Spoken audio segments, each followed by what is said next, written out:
Hi guys, so you're welcome once again to my YouTube channel. Welcome to the archive. So, if you're yet to subscribe, click the link below. So my friends will kill me for saying this, but click the link below and subscribe to the channel and share with your friends, share with your friends, share with your family, cousins, anybody around you. Just make sure you spread the word that the archive is live and we're digging deep into the word.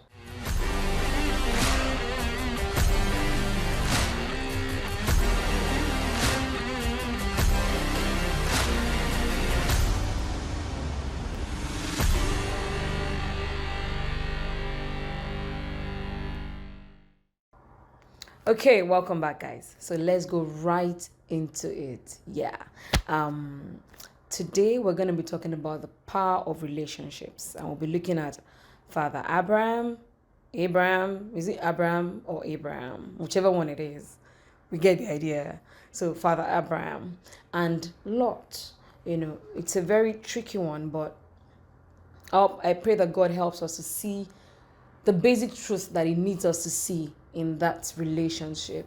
We were introduced to Abraham in Genesis 11. Towards the end of Genesis 11, we see his father beginning the journey to Canaan, and then he stops over on his journey on his way to Canaan, and then he did not get to Canaan. He pitched his tent somewhere along the way. But move on to chapter 12, and then we get to meet this amazing character, Abraham, that God just told him, Abraham, pack up your things. I'm going to show you a land that you will dwell and follow me. And what did he do? He got up and he followed. Let's think about it that way. It's like someone telling you, book a trip, get up on your Uber app, book a trip, and just tell the driver to take you wherever. I'm gonna tell you where you're going to. Just start the journey. Most of us would probably go hello, hey Joe, let's be calming down. Like I can't do that. We would want details first. But here we see this faith, this blind faith, this level of trust that still wows me till today. The level of trust that and obedience that would go on to not just affect him and his generation, but even us and even the generations to come. One man's faith, one man's trust, one man's belief made that much of an impact, and that's just it, basically. But when Abraham decided to obey God, he did something extra. He took his nephew Lot along with him, right? Who heard from God? Abraham. Yeah. Then he took Lot along with him on that journey. And as they journeyed, one thing that was consistent with Abraham was this: he built altars. He built altars. Wherever he had a stopover, he would build an altar and then he would worship God. And when he worshiped God, I'm sure God spoke back to him, and he always had that assurance that he was on the right path. Yeah? And then if we move on, as a result of Abraham's relationship with God, Abraham was blessed.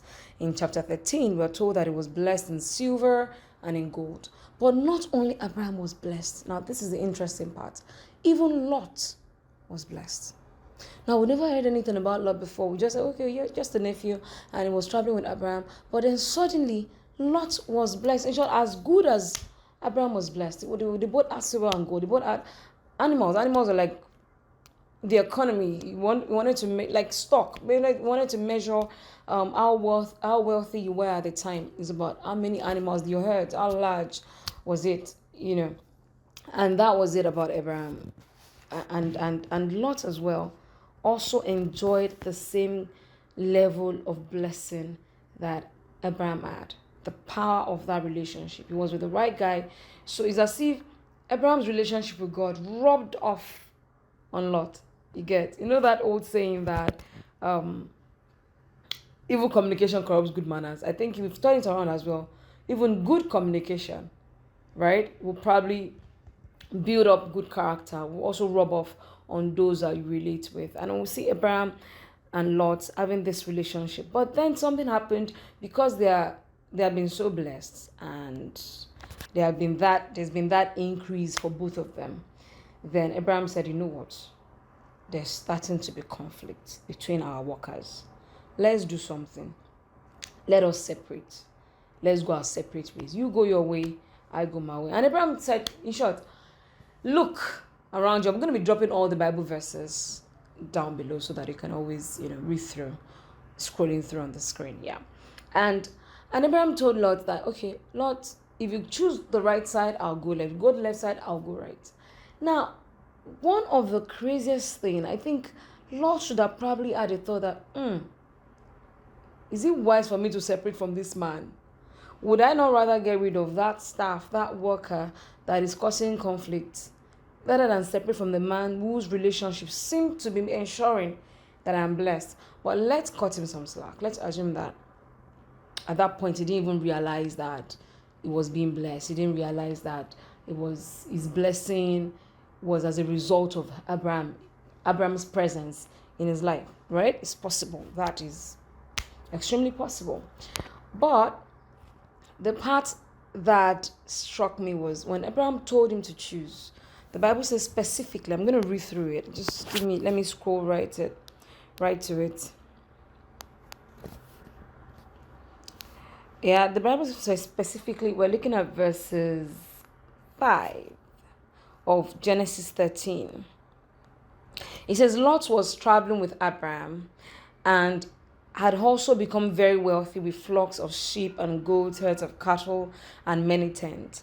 But the land could not support both Abraham and Lot with all their flocks and herds living so close together. So disputes broke out between the herdsmen of Abraham and Lot. At that time, Canaanites and Perizzites were also living in the land. Finally, Abraham said to Lot, let's not allow this conflict come between us or our herdsmen. After all, we are close relatives. The whole countryside is open to you. Take your choice of any section of the land you want, and we will separate. If you want the land to the left, then I'll take the land on the right. If you prefer the land on the right, then I'll go to the left.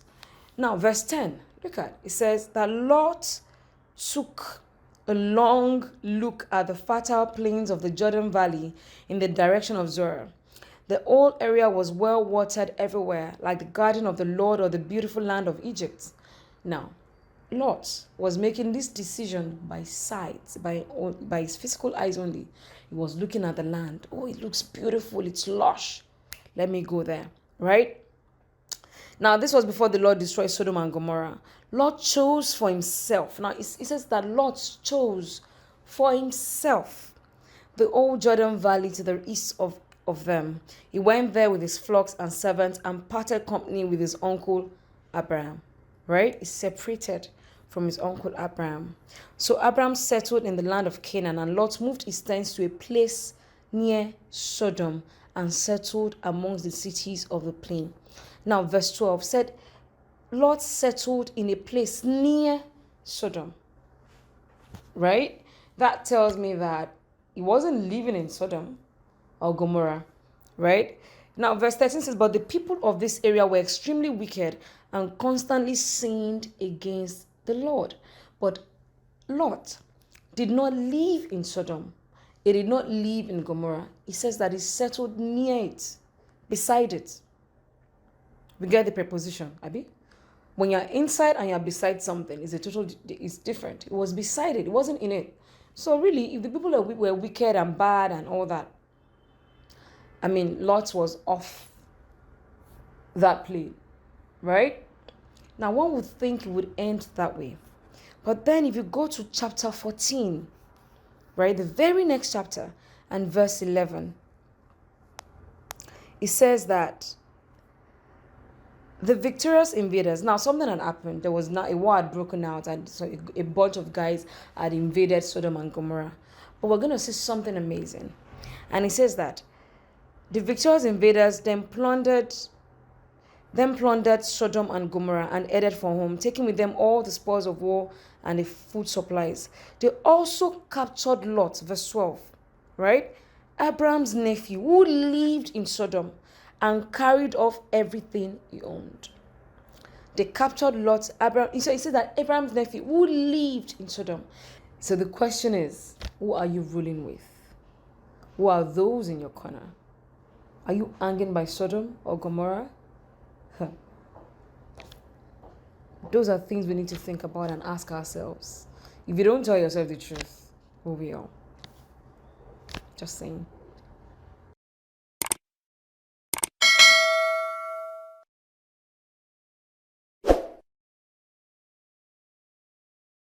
Hi guys, so I want to believe that you were blessed by the video that you just saw. However, there was a part that we lost while recording, and I really think it's very important that I re-emphasize just for us to learn and so we don't forget the essence of the message. Now, towards the end, we had said that Lot pitched his tent beside Sodom and Gomorrah. Remember, we had said Sodom and Gomorrah, people living there, they were wicked, they were evil, they were not God pleasers, and he pitched his tent beside it. But then, fast forward to the next chapter, we found that now suddenly Lot now lived inside Gomorrah. There's an adage in my hometown in Yoruba, I'm Yoruba actually, that says that so it's just something funny for those who don't understand Yoruba. I don't know how to interpret it safe, but I'll try. Basically, when you hang around something long enough, you become that thing. You begin to act like it. You begin to behave like that thing. Before you knew it, Lot, who was a God pleaser, a man of God, suddenly, because he kept hanging around Sodom and Gomorrah, was already living inside sin. And it's just a call for us to vet our relationships, vet the places we go to, vet who we're hanging with. You know, I hope you get the message. Thank you so much. And if you've been blessed today at all, please subscribe, comment if you'd like to get more content on the archive, share the link, make sure you subscribe and turn on your notification buttons. And also, don't just keep to yourself. Use it as a tool of evangelism. Share with somebody. Thank you. Have a lovely day ahead and see you next time.